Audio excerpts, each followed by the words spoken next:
모든 사람은 자기 나름대로 세상을 보는 방식을 가지고 있습니다.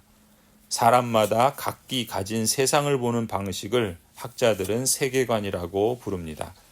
성령 하나님의 영감으로 기록된 성경이 가진 가장 중요한 특징은 하나님의 계시로서 사람이 세상을 보는 방식이 아니라 하나님께서 세상을 보는 방식을 알려주신다는 점에서 유일하고 독특한 것이죠.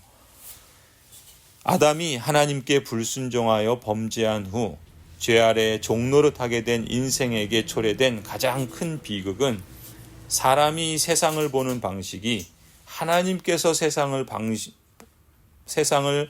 보는 방식으로부터 크게 어긋나고 빗나가게 되었다는 것입니다.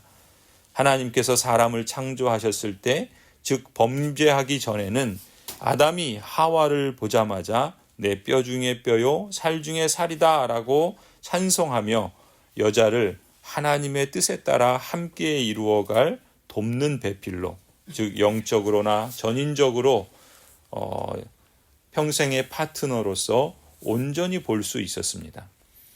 이 점에서 아담의 눈은 하나님께서 보시는 것들을 볼 수 있었던 것이죠.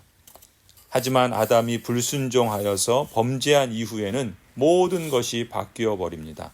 아담은 자신의 불순종과 범죄가 하와 때문이라고 탓하면서 저 여자 때문이라고 비난을 합니다. 이제는 하나님께서 보시는 방식에서 크게 벗어나게 된 것이죠. 빗나간 것입니다. 그래서 자신의 불순종을 남의 탓으로 돌리며 책임 전가를 시키게 된 것이죠. 이것은 모든 인류가 공통적으로 범하는 죄의 모습이기도 합니다. 이런 맥락에서 하나님께서 인생을 구원하신다는 이 말씀과 성경의 이야기를 우리가 달리 표현한다면 아담 이후 죄 아래 있는 인생이 하나님으로부터 어긋난 시각으로 세상을 보는 방식으로부터 다시금 하나님께서 보시는 방식으로 회복되는 것이라고 할 수 있습니다. 저처럼 안경을 끼는 사람에게는 교정시력이라는 게 있습니다. 자기 시력으로는 제대로 볼 수 없던 사람이 안경을 쓰게 되면 교정시력으로 1.0이 나올 수 있습니다. 성경은 마치 내 눈으로 제대로 보지 못하는 것을 제대로 볼 수 있도록 교정시력을 제공해주는 안경과 같습니다. 이런 맥락에서 신약의 골로새서 3장에서는 이렇게 말씀합니다. 너희가 옛사람과 그 행위를 벗어버리고 새 사람을 입었으니 이는 자기를 창조하신 이의 형상을 따라 지식에까지 새롭게 하심을 입은 자니라. 그리스도 안에 있는 새 사람을 지식에까지 새롭게 하심을 입은 자다. 하나님의 창조자의 형상을 따라 새롭게 지음받은 자다라고 말씀합니다. 하나님의 계시로서 성경에 근거한 기독교 신앙을 가진다는 것은 이처럼 어두워져서 제대로 볼 수 없던 부패한 인생의 그 시각, 그 시력, 그 비전을 이제는 벗어버리고 하나님께서 사람에게 말씀해 주신 계시의 안경을 쓰고 하나님의 비전, 하나님의 시각, 하나님의 안경을 갖고 보게 되는 것을 의미합니다. 그래서 사람이 온전하게 자란다는 것은 달리 표현하면 성경의 계시를 기준으로 해서 세상을 보고 또한 자신을 보며 다른 사람들을 보고 하나님이 보시는 대로 온전히 보게 되는 것을 의미하는 것이고 또한 하나님의 그 뜻을 따라서 온전하게 순종하며 열매를 맺어가는 것이라 할 수 있습니다. 욥의 경우를 보면은 욥은 자손의 복을 얻고 물질의 복을 얻고 또 영적인 복을 얻고 또 인간적인 복을 얻었던 사람이요. 또 하나님께는 의인이라고 인정받는 사람이었습니다. 또한 욥의 친구들인 엘리바스나 빌닷이나 소발은 그야말로 지혜로운 사람들이요. 사람들에게 존경받던 그런 사람들이라고 볼 수 있습니다. 하지만 그들의 시각은 우리가 이제까지 보아온 욥기를 통해서도 제한적이고 한계가 있다는 것을 확인할 수 있습니다. 그들의 시각은 세상 만사를 오직 인과응보라고 하는 하나의 틀로만 보는 점에서 제한적입니다. 어떤 사람은 도덕과 원칙을 강조하고 체험을 중시하며 어떤 사람은 전통과 과거의 경험들을 중시하고 그것에 집착하고 또 어떤 사람은 소위 영적이라고 말을 하며 많은 지식을 자랑하지만 그러나 이들 모두가 다 한결같이 인과응보라고 하는 하나의 틀로만 제한하고 그렇게 한계를 가진 점들을 우리가 보았습니다. 가령 우리가 바로 앞장인 11장에서 13절부터 보는 것처럼 소발의 경우도 인과응보의 세계관에 집착하면서 욥을 정죄하고 비난하지 않았습니까? 11장 13절부터 그렇게 말합니다. 너가 마음을 바르게 먹고 너의 팔을 그분 쪽으로 들고 기도하며 악에서 손을 떼고 내 집안의 불의가 깃들지 못하게 하면 너도 아무런 부끄러움 없이 얼굴을 들 수 있다. 너의 마음이 편안해져서 두려움이 없어질 것이다. 하나님께서 선한 사람에게 복을 주신다는 이야기죠. 또 반대로 너가 지금 고난을 당하고 있는 것은 너는 인정하지 않지만 뭔가 죄를 범하고 불의를 행한 것 때문이다라고 그렇게 비난하는 겁니다. 그런 욥이 회개하지 않고 그들의 말대로 행하지 않으니까 정죄하고 또 그렇게 심한 말로 신란했던 것이죠.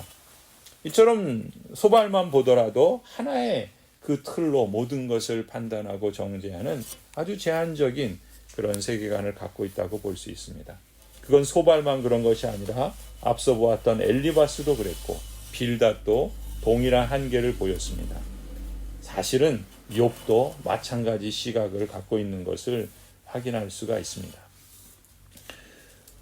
11장에서 소발이 욥을 정죄하며 반박하는 말을 듣던 욥이 이제 12장 오늘 본문에서는 그런 소발을 다시 반박합니다.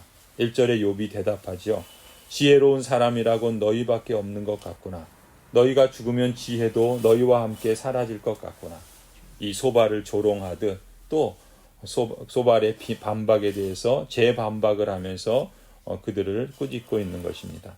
그러나 나도 너희만큼은 알고 있다. 내가 너희보다 못할 것이 없다. 너희가 한 말을 모를 사람이 어디에 있겠느냐. 사실 욥은 까닭도 없이 영문도 알 수 없는 고난을 당하면서 이전에 자신이 고수하던 그런 제한된 시각으로만 설명할 수 없는 일들이 자신에게 벌어지고 있음을 느끼고 그것을 이제 조금씩 보게 됩니다.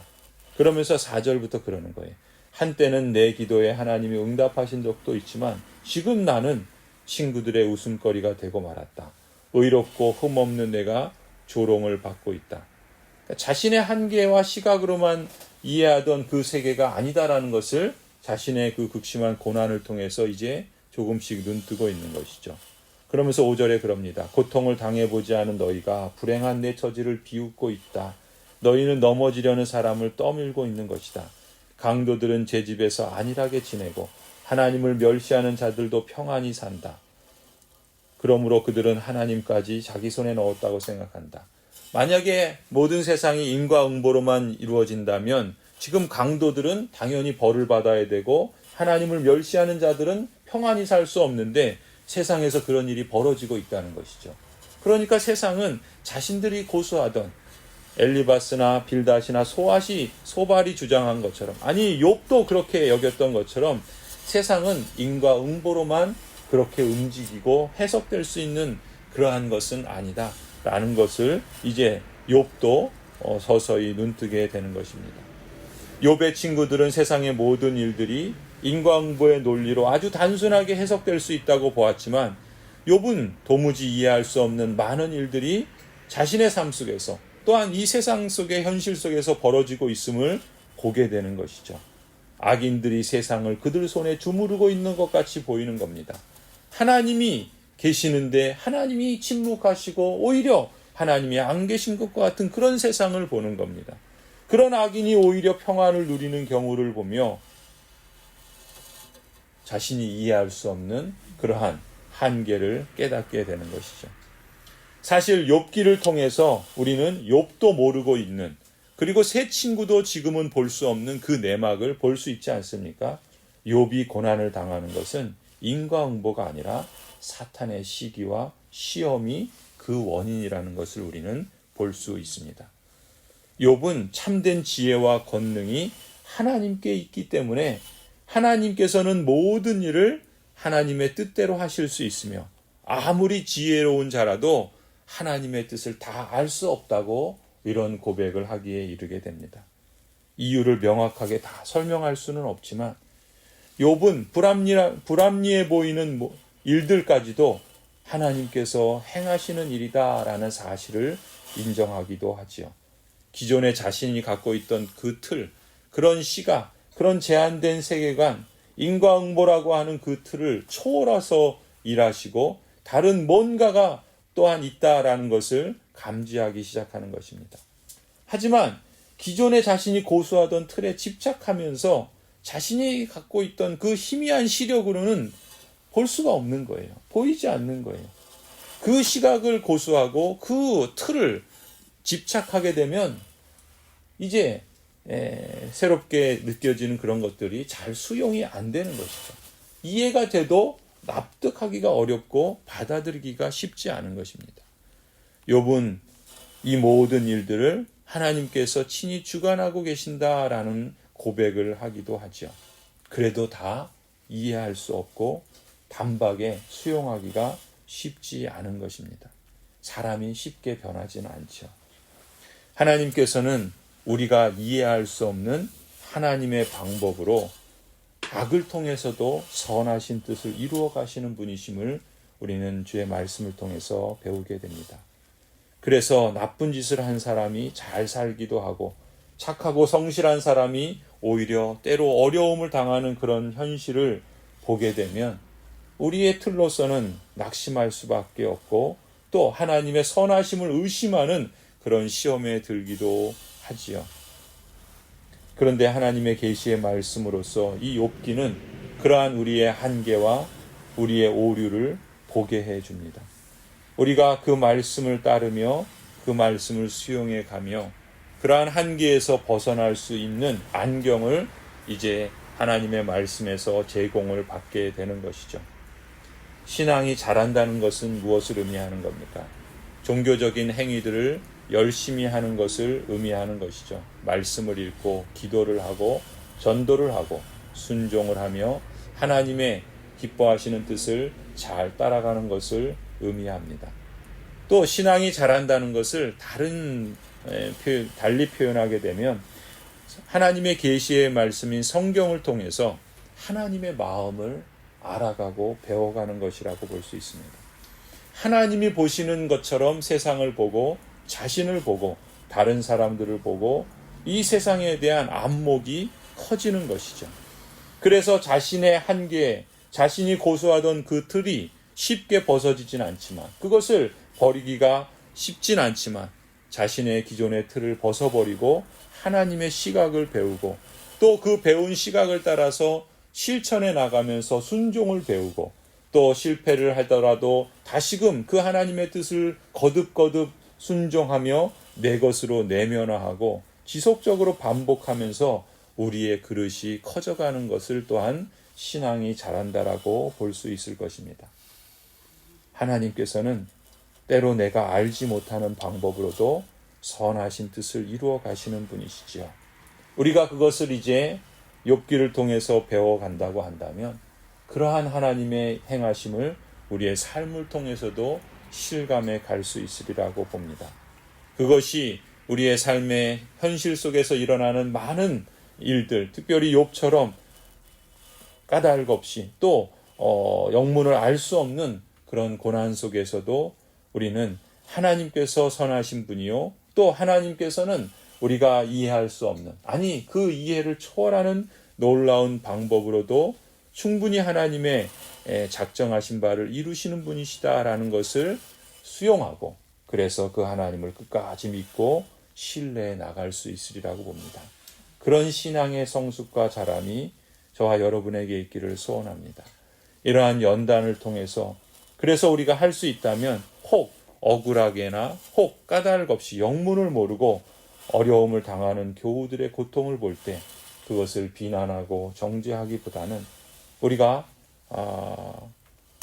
그 고통이 더 깊어지고 길어지지 않도록 서로를 위해서 기도하고 또 그들의 손을 때로는 잡아주면서 하나님께서 구원해 주시고 또 회복시켜 주시고 더욱 온전하게 하여 주셔서 우리를 실망하지 않도록 낙심하지 않도록 아니 오히려 하나님의 그 보시는 시각으로 세상을 보고 우리를 보고 또 자신을 보는 더 넓은 그릇으로 성장해 갈 수 있는 그러한 계기로 삼아주시기를 위해서 우리가 기도해야 할 줄로 믿습니다.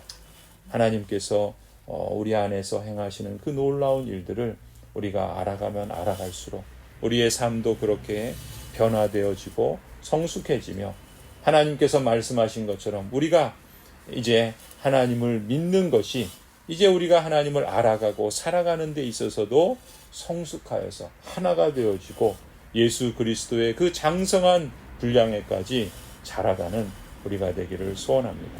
평강의 주님께서 때마다 일마다 여러분 모두에게 평강을 주시기를 간절히 축원합니다.